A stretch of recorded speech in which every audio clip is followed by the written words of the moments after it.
After watching this video, you should be prepared to identify the two primary reasons to measure social media efforts and use them to guide your digital analytics strategy. To explain why economic value is about more than how many products you sell. To outline the 4 primary social media specific metrics and their purposes, and to identify the appropriate applause indicators on major social channels. Let's begin Lesson 2, Social Media Specific Metrics. Now, back in part 1 of this series, we talked a little bit about what exactly it is we meant by measurement, that it's about more than just so-called measuring a channel. It's about measuring the impact of the channel. It's figuring out how to find value.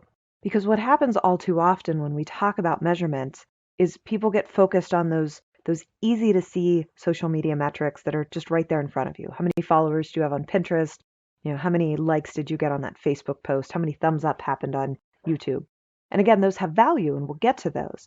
But measurement is about more than a predefined set of formulas that everyone needs to follow. Yes, there's going to be some things that are across the board, but really when it comes down to creating a measurement plan for your campaign or for your company, your goals are going to define what has value.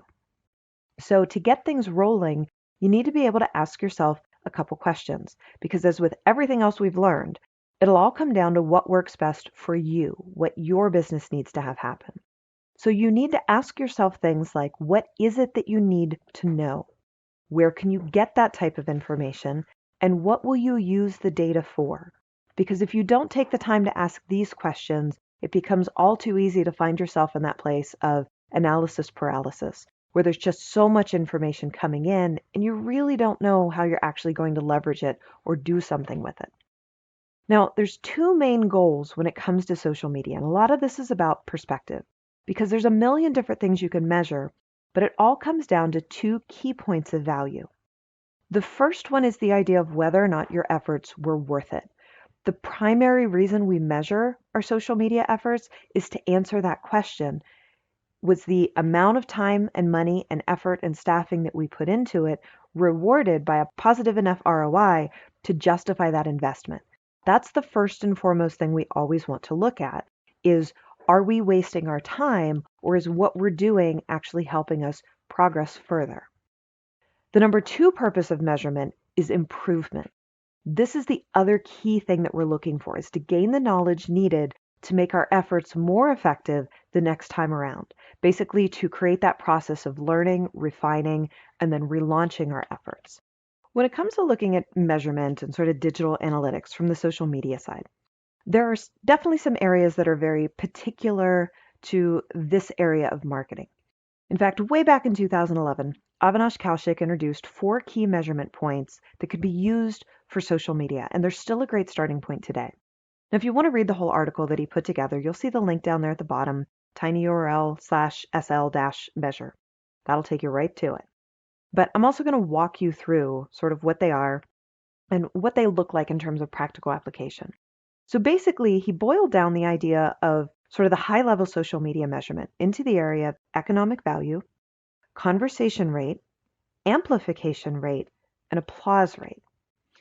Now, when it comes to economic value, the basic idea here is to look at the total revenue that's being produced by your efforts while also considering the cost savings that's provided by those efforts. Because keep in mind, a lot of times with social media, it's not necessarily the direct value of how many products did we sell, but it's also how your social media efforts, how the connection points that are created there, what it enables to happen within your business. So sometimes that's direct sales. Clearly you want to track the sales that come from your social media promotions. So, if you've put something out on Facebook, especially if you're, using discount codes and stuff, it's fairly easy to go in and track that to see, okay, how much revenue came from this particular sale or this particular campaign. But sometimes it's about saving money through the way you leverage social media. Maybe you're reducing call center traffic. Maybe you're having reduced brick and mortar hours because you're doing more selling online. Maybe you're using it to test products before you launch. So there's a great quote from one of the marketing team over at Infusionsoft that talked about the differences that happened when they made use of social media to engage the customers to answer questions, to not necessarily have everything go through customer service agents. And they said 2 years before they started the initiative, they had approximately one customer service agent for every 55 customers and a 77% customer satisfaction rating. Now, after they implemented their social media parameters, they found that the ratio could drop to one agent to 172 customers, and they actually saw a bump up to 87% customer satisfaction rating. Said Infusionsoft's social media initiative saved the company millions of dollars in overall support costs and produced a 10% increase in customer satisfaction. So again, that comes back to that economic value that's created through the actions taken in social media. Now, the same way that some companies find that they really pull some nice economic value in from maybe lowering customer service needs or, changing call center costs, a lot of times companies also get that media benefit. So a great example of this is Kraft, who estimates that it pulls 1.1 billion ad impressions per year at 4 times better ROI from their content marketing and social media efforts than they do from their targeted advertising. So again, it becomes about shifting things over a little bit so that you're still getting that benefit, but there's not quite as much money going in behind it. And that comes into the economic value side of things. Now, understanding conversation value means understanding that it's more than engagement, because most of us consider sort of the conversation that happens in social media to be engagement. And there's truth to that. But we're looking a little deeper at the idea of whether people are commenting on your posts, responding to your updates, and otherwise engaging with you. And there's a lot of different ways we can look at that. One of those is the idea of conversational response. So are they replying to what you're putting out there? Are people engaged? Or are your social posts met with silence? It's not uncommon for us to see this happening on channels like Facebook, where people put out an update and there's literally zero response. In fact, sometimes only a teeny tiny infinitesimal amount of their followers are even seeing that update due to algorithms. On the other hand, sometimes that content goes out and it's just massively received. People absolutely love it and engage with it. That conversational response helps us understand what in particular people really like and what they care about. Now, there's also the idea of conversational resonance. This is the idea of which topics in particular tend to produce positive conversation or open the door for more engagement.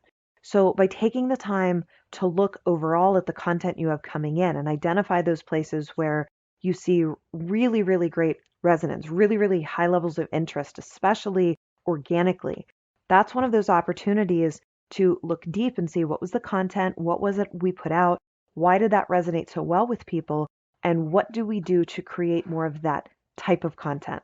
And sort of what's the happy medium of how often we can leverage that before maybe we push it a little too far and it loses its value. So again, it's learning how to identify some of those wins in the areas of potential.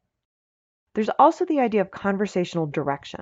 This is basically saying, based on what we're learning, how are we going to adapt our efforts moving forward? What new opportunities exist for content and for campaigns? Where do we go next?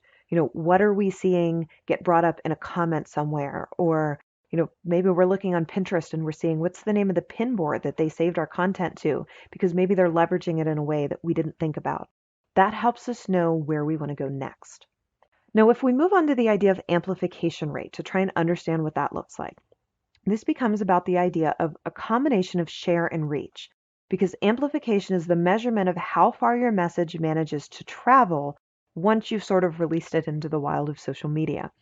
So this includes everyday sharing, it includes influencer exposure, this includes when things tend to go viral. So there's several things we want to look at here. One is the base level knowledge that amplification is a strong indicator of reception and value, basically that people like you. People don't tend to share content unless they find value in it. Yes, there's times where they share it because they're upset or frustrated at it, but they're still finding some measure of value worth engaging and talking about. So the amount of amplification that's taking place is a good indicator of how well your content is resonating with people. Now, amplification rate is also a good indicator of connection power. In other words, how influential is your sort of starting point base level visitors and the people who tend to engage with you and share your content. Because social sharing might help you pick up some new eyeballs, But really strong amplification, that indicates pickup by influencers and evangelists within a vertical, or it indicates an extraordinary amount of interest that might go past what your normal content tends to pull. Now, amplification looks different on every network. It's best measured on an individual basis with different pieces of content on those individual channels. Overreach is a great sign of really strong amplification. Overreach basically means your message is getting to more people than what that initial starting point of your reach was, meaning it's extended past what you were capable of doing on your own. Now, when we look at these different networks, and we look at what's going to sort of indicate that amplification. On Facebook, we're looking at things like the shares per update. On Twitter, it's about the retweets per tweet. On Instagram, it's your regrams. On Pinterest, it's your repins. On YouTube, it's your shares. You kind of get the general idea here. It's someone taking what they found and passing it along to the next person. Now, when we look at a channel like, say, YouTube, we can take an example video. So, for example, the crystallized video from Lindsay Sterling. We can see that she has 2.9 million YouTube subscribers. But when we look at the reach of this individual video, we find that 70 million people viewed it. That's roughly 25 times her subscriber count. That's a pretty great indicator of the amount of amplification that was taking place with this particular video. It not only went past or, not only reached a good portion of who followed them, that her followers themselves came in to watch it, not only went past that, but it completely blew it out of the water. So again, great indicator of excellent amplification. Now, when we move on to the idea of applause rate, this comes down to feedback. This is less about sharing or conversation, and it's more about the positive social reinforcement that takes place on channels. These are the likes, the favorites, things like that. Applause rate is an indicator of sentiment or like-mindedness. It's basically approval. That positive reinforcement through social endorsements that serves as a good indicator of the willingness of your audience to communicate and of what they like. So again, when we're looking at a piece of content on YouTube, it's not just the amount of views it gets, it's also looking at what's the thumbs up versus the thumbs down. Because that's one of those things that people look at when they land on the content to go, okay, maybe a ton of people watched it, but did they like it? So when there's way higher thumbs up than there are thumbs down, that's a really good indicator. That's the applause rate that says to someone this video is probably going to be worth watching. If they're searching for something on Pinterest, they're going to look at the number of repins and the number of favorites and likes that are taking place because that's an indicator of how many other people have found this to be really valuable content. And that's going to help give us that social sway to determine whether or not we want to engage with that individual piece of content. Now, applause rate, much like some of the other areas, tends to be specific to the individual social channel you're looking at. So again, on YouTube, that's going to be the thumbs up per video. On Pinterest, it's going to be the number of likes per video. On Twitter, it's the favorites. On Facebook, it's the likes per post. But it's really important to remember that of all of the ones we've talked about, applause rate in particular is not always a reliable indicator. A lot of that's going to depend on the individual social channel that you're looking at, because the true value of applause rate is tied to that specific channel.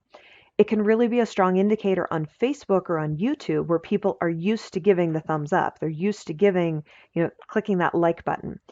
But it's less so on places like Pinterest and Twitter where people tend to share their approval through the sharing action. So on Pinterest, it's more likely that they're going to repin than it is that they're going to click that like or favorite button. On Twitter, they're more likely to retweet something they really like or to respond to it than to click that favorite button. So you have to have some understanding of the channel that you're on and what you're trying to measure to know whether or not it really is going to give you that reliable indicator of what your applause rate looks like. Now, wrapping it all up, it's really critical to remember that there's a difference between understanding measurement, what we need to measure, sort of how we need to measure, between doing that as a marketer versus doing that as an analyst, because an analyst clearly needs to have way more tools and way deeper insight and information here. So if you're coming at this from the marketing side, this should give you that base level knowledge and insight to be able to go and talk to your digital analyst, to be able to say, here's what we're looking for, to be able to help interpret some of the data they bring back to you. If, on the other hand, you're at a small company where you rely on yourself to be able to do the analytics, to do the measurement, I'd really suggest that you take the time to dig deeper by jumping into our web analytics course here at Simplilearn, because there's going to be a lot more detail, a lot more information, and a lot more input on what it looks like to really get in and gather that data. Also consider taking a look at the conversion optimization course, because that's where you're going to learn a little bit more about things like A/B split testing and what it means to try this effort versus that effort, and to understand how that factors in to the testing that goes along with analytics. Now, wrapping this all up, your key takeaways from this video are: one, that it's rarely a good idea to base your metrics off of standard issue options. You need to make sure that you're using your campaign goals to define the metrics that are going to be worth tracking for you in this particular circumstance. Number two, conversational value not only helps you measure engagement, it also helps you identify the content that's making an impact so that you can use that to plan your future content strategy. Number three, amplification rate serves as a really strong indicator of consumer buy-in towards your content. Basically, do they like it? Do they approve of it? And do they think it's worthwhile to pass on to others? Number four, applause rate tends to be the least accurate social media specific metric, but it does serve as a very good indicator of interest and offers the benefit of social proofing to help sway engagement from users who come in and see that applause rate in effect. And then finally, while all marketers need an understanding of measurement, it's best to work with a trained analytics expert for your data, or to take the time to familiarize yourself more deeply with what it looks like to really dig into the data. This concludes Lesson 2, Social Media Specific Metrics. With that, we come to the end of Section 10, Social Media Measurement. Thank you so much for joining in this section. Hey, want to become an expert in digital marketing? Then subscribe to the Simplilearn channel and click here to watch more such videos. To nerd up and get certified in digital marketing, click here.